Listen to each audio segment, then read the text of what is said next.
Le cardinal Barbarin a réagi aujourd'hui à la renonciation du pape Benoît XVI au cours d'un déjeuner avec la presse lyonnaise. Il a qualifié cette décision de demi-surprise.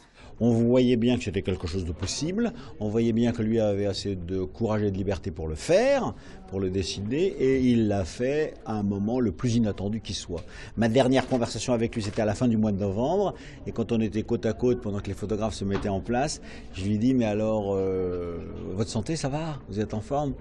Et il a eu cette réponse très simple, très naturelle. Il a dit, quand même pour un homme de mon âge, il ne faut pas que je me plaigne.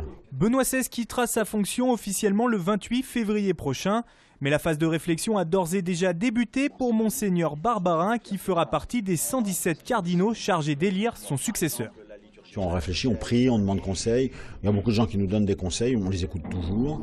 Et puis après, on aura surtout des 2-3 semaines de concertation entre nous, qu'on appelle les congrégations générales, à Rome, aussitôt après le 28 février, jusqu'à l'entrée en conclave.